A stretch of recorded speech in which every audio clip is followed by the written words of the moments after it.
X's. I'ma exhale and then exhale. Ladies and gentlemen, I am too heavy to be walking on eggshells, as any man should be. My motto is always, better let them walk on eggshells than you as a man. No man should ever walk on eggshells. And that's exactly what this whole thing that I'm going to do tonight here is going to be all about. It's about a man who you could say anything you want about him, really. But he's a man that never walked on eggshells. That's what I get from him. But if you're not familiar with Andrew Dice Clay, go get familiar with his comedy. You might not like it.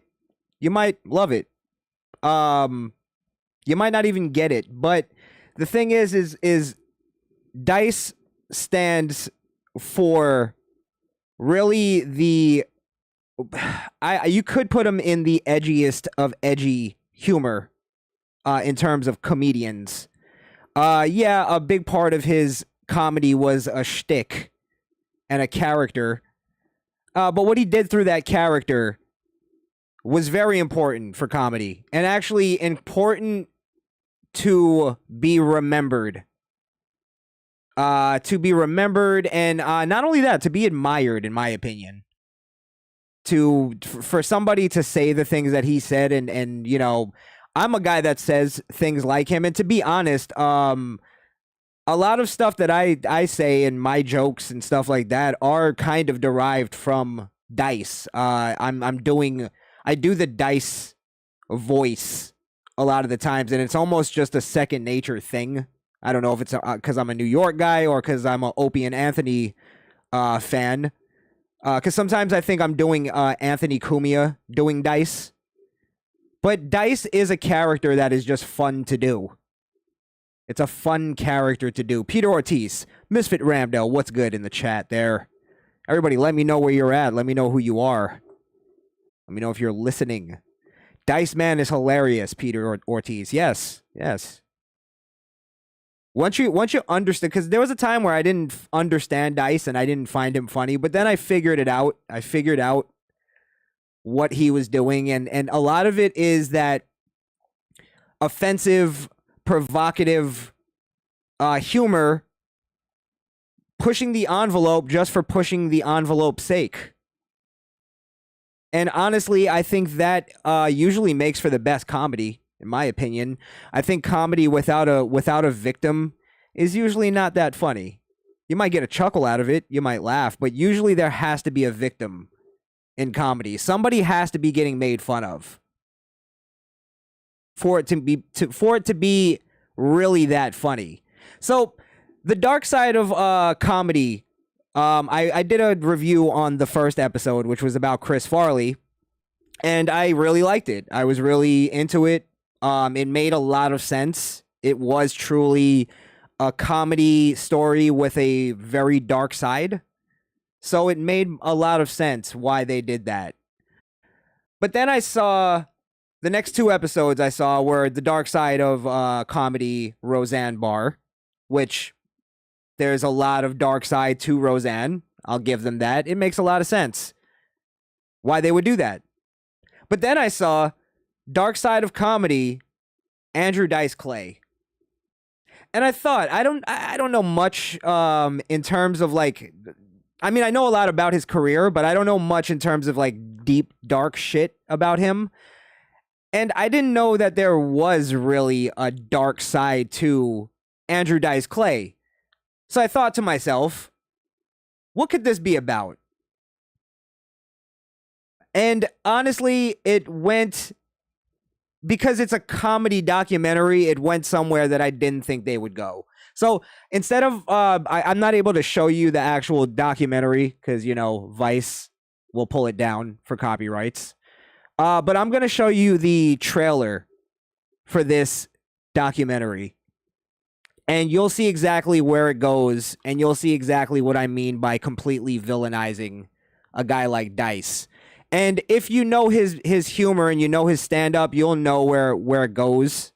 It dawned on me. I was like, oh my God, as I'm watching it. That's the dark side that they're pointing out. So I'm going to play it. Ladies and gentlemen, I'm Andrew Silverstein, and you're about to be entertained. Comedy is now your rock star. In the world of comedy in 1990, Andrew Dice Clay was a big blip on the cultural radar. He was just the dice man. The dirtier the put down, the bigger laughs he would get. Making racism funny, even if it's through a character, that is racist. This is Dark Side of Comedy. That one line from that broad, there I go doing the dice thing, from that fucking broad. By the way, her name, I'm going to pull it back so you can see her face as I talk about her. This curmudgeon. Her name is Mary Beth Barone, and she basically summed up what the dark side of Andrew Dice is in this documentary. And that's, he made offensive jokes and homophobic jokes. And look at this, by the way. Look at the, I don't think, yeah, they have it here. Listen to this, the way Vice even put it. In the late 80s, Andrew Dice Clay was one of the biggest comedians in America. Hear more about how the controversial comic and actor rose to stardom while finding a massive base with white men across the country. Oh my God, it's so dark. As we sit here, going from episode 1 where Chris Farley basically, did drugs and ate his ass to death, and basically lived one of the worst lifestyles of all time, fucked prostitutes. And episode 2 from that is a man who made offensive jokes.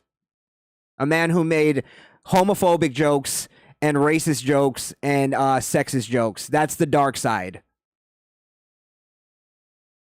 And I'm telling you, I watched the whole thing, and that's all it was. That's all it was he made offensive jokes.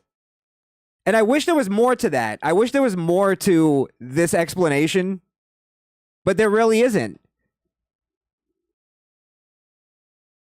So compared to, again, what episode 3 is going to be is Roseanne Barr, who was a fucking schizophrenic and a psychopath who had multiple personalities and lived a destructive lifestyle for most of her life. Andrew Dice Clay fits right in there because he made offensive jokes. That's what the fuck comedy is. You know, life having fucking mental health fucking poster child this woman is. And she's a spokesperson for comedy in this. There's another woman named Deborah Wilson. I'm going to show you one scene from her where basically, let me find her name. Laura Dunn quit her job because she was boycotting Andrew Dice Clay. And she gets called a bitch by her coworkers because of what she did. And really because what she did was make a anti-free speech stand against a comic, which completely destroys the art form. The art form is based on free speech, based on the idea that you can take a chance and say something that's offensive, that might be just completely offensive and not even funny, but you want to take the chance to see if it's funny. So let me play this scene. And this is what happens when she's called a bitch by her coworkers. Oh yeah, I remember all that. Sorry, also the audio is really shitty. But, you can make out what they're saying. Fantastic in the film. I love him. Hey, when you hang around him for like 5 minutes, you want to kind of act like him. As for Nora Dunn. Nora Dunn, Yeah. walked off. Do you have any? Oh yeah, I remember all that. Have her former co-workers reevaluated how they treated her? And I remember Jen Hooks talks like, she's making us look like we're jerks because we're doing our job. And then she came back the next week and nobody was speaking to her. And she's crying. She was the real bitch. The whole time she was there, she was horrible. Calling a former coworker a bitch for boycotting a show because it was something she didn't believe in. In 2021, the audience laughs. They laugh along with him. Nora Dunn, when you boycotted that episode back in 1990, you stood up for what you believed because your comedy has integrity, your creative space holds integrity, your social responsibility holds integrity. And if Nora Dunn is a bitch, then bitch stands for beautiful, intelligent, talented, and tough, courageous and creative and honest. Yeah, bitch. That's the kind of bitch you are. Ugh. So strong. And this is a comic, by the way, this woman. And all the people who fucking opened their mouths to say anything, because they got permission, by the way, from Hollywood to open their fucking mouths about a guy like Dice, who paved the fucking way for half of them. Not these cunts. But who's a guy who worked his ass off all those years to become an icon in this country through his comedy. Yet these people, I have no clue who they are. Somebody tell me who they are. I know their name just because I wrote it down. She used to be on Mad TV. Oh, now I know who she is. The unfunny bitch from Mad TV. She had a couple laughs. But do you see what I'm saying? Where the emotion, this is why women do not do well in comedy. And why their act suffers from it. Because their emotion blocks the humor opportunities that they have. Instead of coming up with something funny and clever to go, oh, well, Dice, you're a sexist. You think this about women. Well, there you go. Hit you with a joke. But they can't think of it because they're too emotional. They're too blocked with their emotions. So she makes this stand instead of being funny, which she's supposed to be because she's a goddamn comic. Be funny. Be funnier than Dice if you're fucking jealous of his career because he made it off of making sexist and racist jokes. And what it is, it's people who aren't in on the joke. And what they don't realize is that the more offended they get by the joke, the more funny the joke is. And that's something that Dice was smart enough to understand. Which, again, say what you want about him, it made him a comedic icon. It made him a legend in comedy. He's still doing it. He's still funny, naturally. I was going to roast her, but she actually used to be funny. Yeah, I remember. That's why I backtracked a little bit. I remember she had some laughs. But still, what I'm saying is the point of this is instead of going, hey, government, you should do something about this. Hey, activists, you should be active and cancel Dice in 2022 after they already canceled him, by the way, because that's another point I was going to make is Dice may be one of the first comics that was actually successfully canceled. Because they blackballed him in Hollywood because of his jokes. Because the master cunt Gloria Allred stood against him and boycotted him. And again, all over jokes. All over jokes.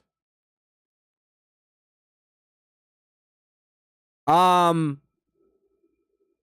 but it's people that just aren't in on the joke. They're not in on the joke, or they're not smart enough to get the joke, or even get that it is a joke. So this woman goes, oh, well, even if it's racism and it's in a character and it's for a joke, it's still racism. And it goes, okay, this whole fucking documentary is the celebration of why comedy is fucking dead and why it's not funny anymore. And Vice should be ashamed of themselves for putting this out. For even mentioning Dice in the dark side of comedy, and that's the reason.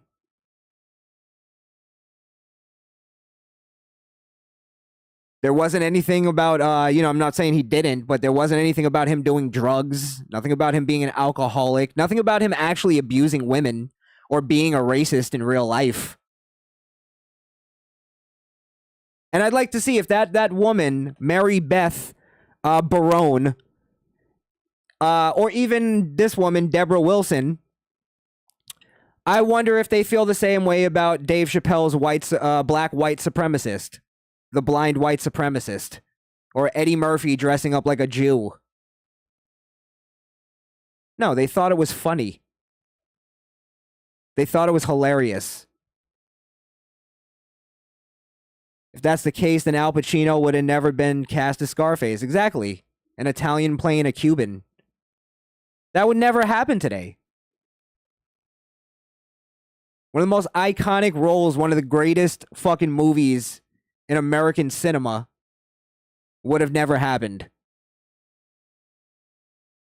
Imagine all the problems that movie, if you ever watch the documentaries of that movie being made, they had so many issues making that movie almost wasn't made so many times. And imagine now you add on top of that cancel culture. The star can't play the star role, even though he's perfect for it. But he doesn't match the racial makeup, the racial identity.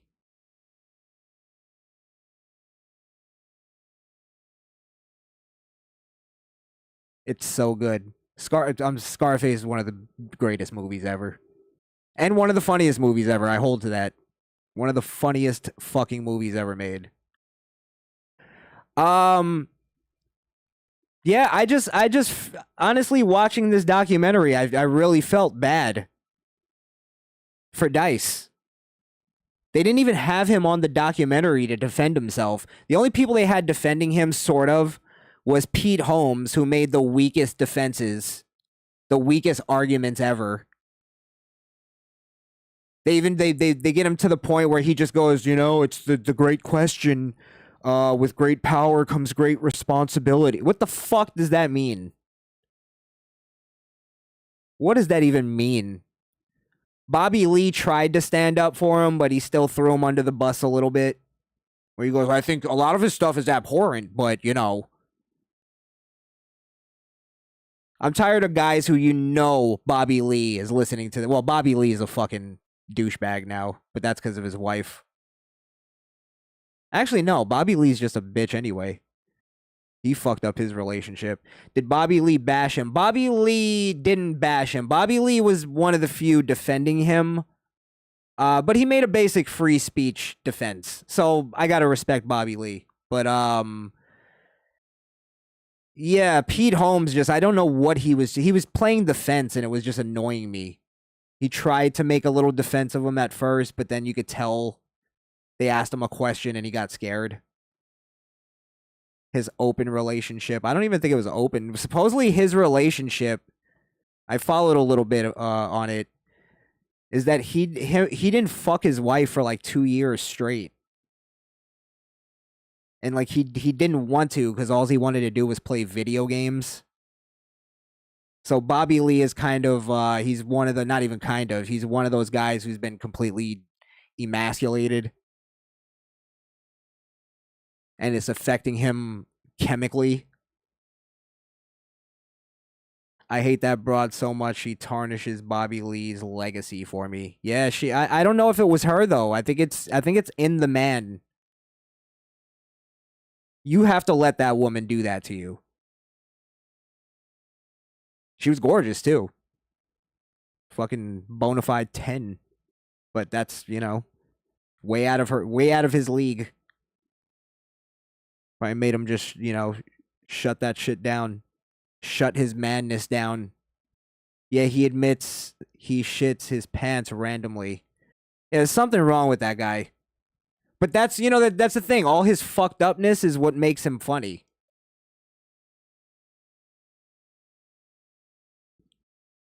But yeah, Bobby Lee was the only one that made somewhat of a strong, not I won't call it even strong, but made a stand for Dice. But they had nobody defending the guy. Nobody defending him. It was a complete bashing, complete hit piece on Andrew Dice Clay. And, it's just like everything else. It's not because it's Dice. It's because of what he represents. Or represented. And the thing is throughout this whole documentary, they're showing the things that they go, he said this on stage. And then they show the thing that he said and they play the dreary music and it's supposed to be, and it's hilarious. And people are cracking up. And it's like, what am I supposed to be mad at here? That he was funny? He got laughs because he made racial jokes? Homophobic jokes? Who are you trying to win over here? And what kind of comedy are you trying to set? I don't know, man. Neglecting your woman on occasion to go do something else is pretty alpha move, and she'll get freaky when you finally do grab her. But 2 years, that's chemical imbalance. Yeah, I don't believe in always being around your woman. Of course, absence makes the heart grow fonder, huh? But yeah, but I think there's also something too, like that the thing that you always want to do is video games. It's almost like the same thing with video games. Sometimes you go and, when you have, free time, you got shit to do and you're playing video games. And he's talking about playing like 16 hours straight type of video game playing. So I'm not just saying him picking up the sticks every now and then is a problem. But yeah. I mean, we're pretty much in agreement on that. There's something wrong with that. There's a testosterone issue. A lack of it.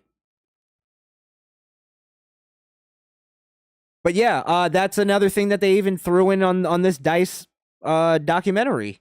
It was testosterone-driven comedy. Again, what does that mean?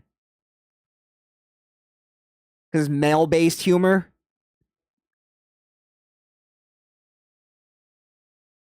It's about fucking? If that's the case, then pretty much every female comic is testosterone-driven comedy. Testosterone-driven humor.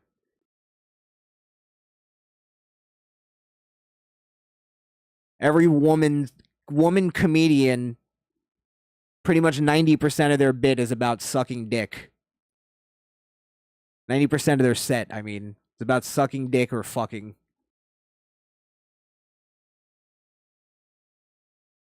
He also said something like he was jerking off then too, which I never understood. My beating off goes way the fridge down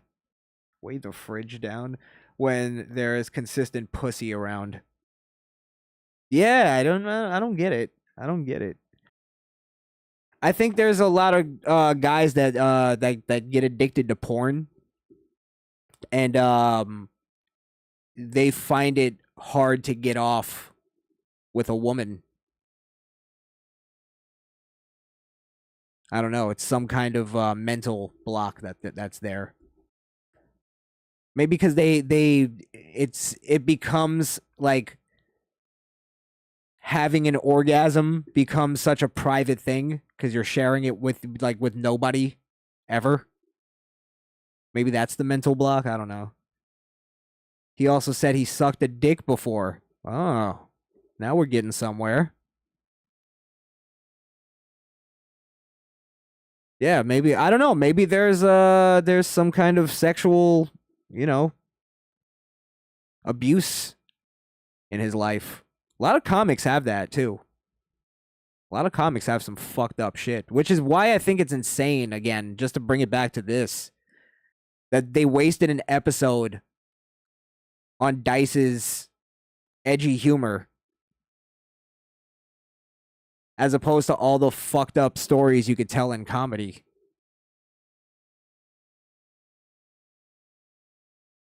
Dennis Rodman on the screen here. Got some testosterone. Yeah, she's got some fucking anger. She get it from her mama.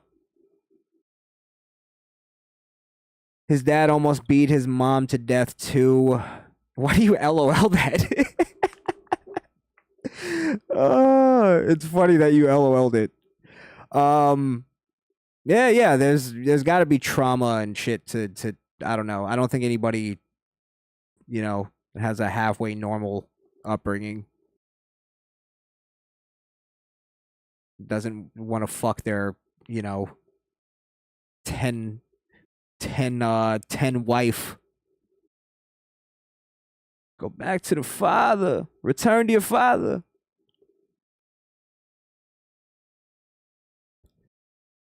Yeah.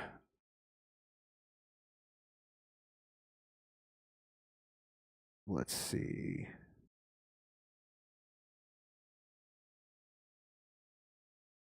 I can't go a day without trying to fuck my girl. Peter Ortiz. I don't think there's anything wrong with that. A daily fucking, a daily dicking for your girl. That's the bare minimum for a man to give to your girl. So the dark side is funny, Peter or yes. It's because they want their soft, watered down humor that doesn't offend anybody. There's no victim unless they're, straight white males. You know the deal. And then if you can make the argument for any male being sexist, nowadays it's not even the straight white male thing anymore. That might be kind of an old expression now. Because they're just demonizing anybody that just has a different ideology.